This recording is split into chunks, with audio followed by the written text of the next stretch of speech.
बजैया सातो सुर के रचैया, हंस पे सवार होके आजा मोर मैया। विनती हजार करतानी सुनी है मैया शारदा भवानी। वीणा के बजैया सातो सुर के रचैया, हंस पे सवार होके आजा मोर मैया।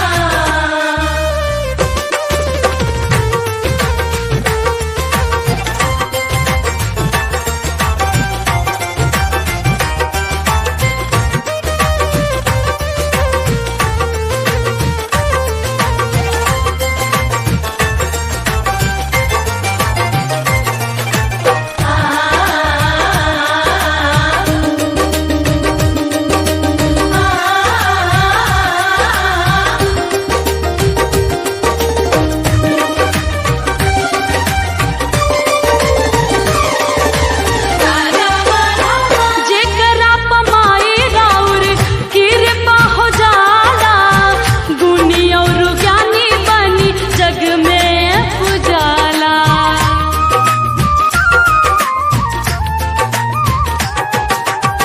स्वर में तुझे करा समा जालू माई, सुर सरगम के ज्ञाता कहाला।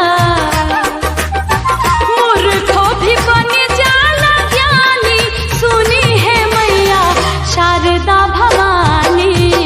वीणा के बजैया सातो सुर के रचैया, हंस पे सवार होके आजा मोर मैया।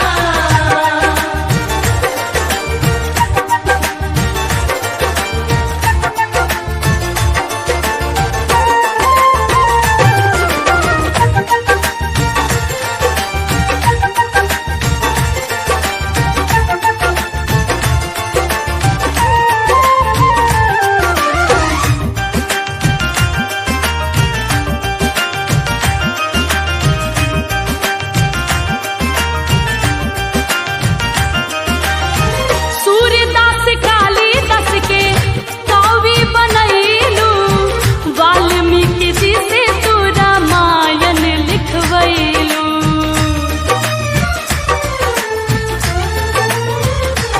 ओ रामचरितमानस के कई दिहल रचना, तुलसी के जब तू कलम में समैलू। काहे अनु कितना बखानी सुनी है मैया शारदा भवानी। वीणा के बजैया सातो सुर के रचैया, हंस पे सवार